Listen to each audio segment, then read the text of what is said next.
Now, every child caught with a knife in school will be forced to stay in education, given mentoring or even mental health treatment. Well, this is a mandatory plan. That's the proposal anyway. And it would be part of a much wider bid to cut knife crime, particularly in schools. Just days, of course, after two boys were stabbed in a London school. Now joined by the Youth Justice Minister, Jake Richards. Good morning to you, Mr. Richards. Thank you very much indeed for coming on the programme. Good morning. So let's try and spell this out. Let's say a 14-year-old is stopped in school and he's found to have a zombie knife in his school bag. Are you saying that you wouldn't call the police in? He'd go to some kind of mediation session?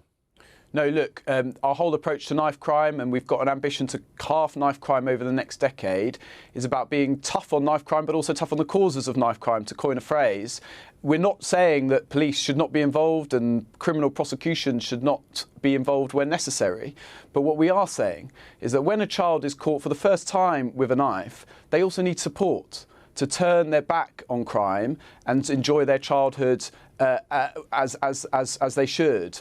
And it's absolutely critical that we give that child the support rather than simply throwing the book at them. It's a carrot and stick approach. That's a sort of, I suppose, a set of truisms, but where do you draw that knowledge from? How do you know that that kind of approach would deal with the problem as opposed to a more disciplinary one? Well, first and foremost, we know because already the turnaround programme, which we are investing more money in today, is working. 92% of children that have been part of this programme have never then turned back to crime. So we know what works and the government is investing in it. Look, in the first 18 months of this government, we've taken action which has seen an 8% reduction in knife crime. We've taken 60,000 knives off the streets when we've banned zombie knives and other such weapons. But we've also got to get into the root causes of crime. And we know that too many children in our country are carrying knives because they are vulnerable, because there are complex issues at play. And this intensive, quick, vigorous and rapid support will ultimately, I think, Richard, save lives. And that's what we're in politics to do. I mean, it's a fascinating project. There'll be a lot of people that were horrified by the recent stabbing, but also be generally scared about their youngsters in school that will think, thank goodness this is happening. The trouble is that, as with all members of the government at the moment, there's a whole other horror story going on, isn't there? Yesterday at PMQs, again, the Prime Minister's judgment was called into question. Let's see what Kemi Badenoch had to say. Nobody buys it, Mr. Speaker. Not even the Labour women, because they know he always puts the Downing Street Boys Club first. And how dare he criticise us? We weren't the ones stuffing government with hypocrites and paedophile apologists. So, is Sir Keir Starmer's judgment solid, first of all? Well, look, the Prime Minister has said he made a mistake in appointing Peter Mandelson to that role. He has apologised for that, and he has said very clearly that this government is going to look at the processes by which we operate and undertake vetting for such appointments. And similarly with this Matthew Doyle case, there is a bigger question here about our politics, about culture within our politics and the processes that we have to ensure that we get the right standards in public life. And it's good that the Prime Minister is leading that. He's accepted responsibility for errors in the past and he's determined to make progress going forward. That's the right approach. Yes, that might be the best thing that he can do in this moment, but he did come in and say that he was going to clean up sleaze, and there's no doubt that the questions are being asked. Either he's outsourcing his decision-making too much, not curious enough and not having red flags going off when things occur, or he's just a poor judge of character. Well, Kate, look, there are clearly problems with the vetting process, and the Prime Minister's been very clear about that. You've mentioned whether red flags should have been raised, when they should have been raised. In his mind, I meant. In his mind. Having heard, for instance, the case of Lord Matthew Doyle, that he supported a councillor who'd been charged with these crimes, with possessing indecent images of children. At that point, the individual, the councillor, was denying it.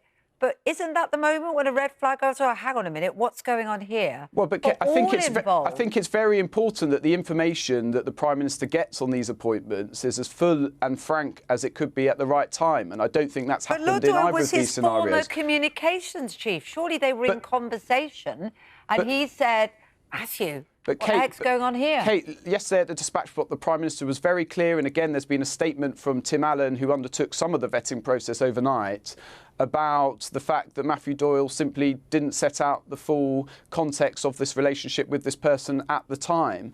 There is an investigation that we've been launched. We've stripped the whip from Matthew Doyle, so he no longer sits with the Labour Party whip. That's the right thing to do. We need to get to the bottom of what happened in this individual case. But there are bigger questions at play, because this is a long-running problem in our politics, within the second chamber and more generally. And actually, it's been very illuminating to hear female colleagues from across different parties speak about the culture in our politics, which too often allows powerful men to get away with things. Well, and we need to get a grip on that. You say illuminating, but there aren't the women there in the cabinet, are there?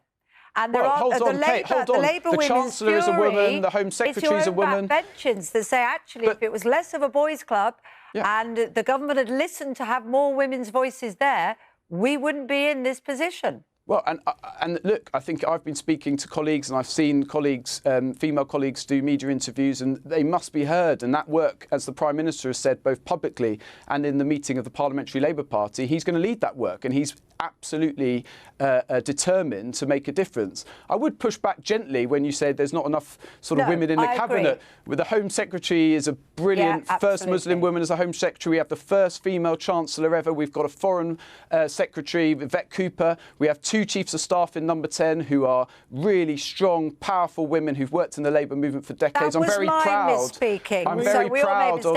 It's the club of information surrounding the Prime Minister. You're right. Let's come back to the P word, the paedophile word. The impression that's beginning to emerge about our Prime Minister is that he doesn't have a nose for danger. It's a very important characteristic for any politician to have on the front line. And he, as you were saying, Kate, he doesn't seem to ask enough killer questions. That's 2 cases involving paedophilia that he's let pass his radar. You would have thought after the first one, his antennae would have been sharpened. But it's happened again. Richard, look, the Prime Minister has said that he made a mistake, and he takes full responsibility for that. And he's now taking action to make sure that this doesn't happen again. He has suspended the whip from Matthew Doyle. There is a full investigation that has been launched, but there is this bigger issue about the process, about whether those questions were asked both formally and informally within his Downing Street team, but within government generally. And it's right that we ask those questions. It's right that journalists like yourself ask those questions too, and we get to the bottom of it. Do you think he has a sharp enough nose for danger? Yes, look, I believe that this Prime Minister has taken responsibility for mistakes that he's made in the past, but he is determined now to take our politics forward, to build a better culture and to make sure the processes and systems that are in place make sure that these errors never happen again. It's right that when errors are made, a Prime Minister stands up and accepts responsibility for them, apologises, but it's more important about what they do next. And I think the Prime Minister is going to be, in the next few days and weeks, announcing what this government is going to do to improve our culture, improve the processes. Sir, you will have seen the comments just on another issue from Sir Jim Ratcliffe, part owner of Manchester United, saying Britain become a country colonised by immigrants, also criticising the huge welfare bill and saying that we need someone in the top to tackle these problems. Now, there will be a lot of offence at that language. There will be a lot of challenge over the figures you use, which are inaccurate. They're wrong. They're simply wrong. However, would it be getting a purchase if there wasn't a feeling in the country that there'd been a failure to stop the boats as promised and that the welfare bill wasn't tackled, attempted and then rowed back on? Well, look, 2 things. Firstly, you're right that the comments were offensive. They're wrong. They're wrong because they're wrong in fact. We're not getting invaded by immigrants. It's completely absurd. And they are offensive because so many people come to our country far from trying to take over, but trying to contribute in our NHS, in our social care, for example. But you are also right, Kate, if I may, that it's perfectly legitimate for people to have concerns about immigration and welfare. This government has concerns about them. That's why we've brought forward the most radical transformation of our immigration rules in a generation. It's why immigration numbers are falling rapidly under this government from the record highs under the last Conservative government. And on welfare, it's a moral failure and an economic failure that 1 in 8 of our young people are currently out of work, employment or training. We are the Labour Party, the party of work, and I know that Pat McFadden, the relevant Secretary of State, will be bringing forward a package to tackle that problem. So I accept legitimate concerns about immigration and welfare, absolutely, because I share them.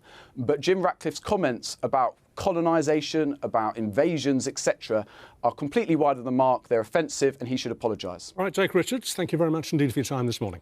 Thank you. Thank you.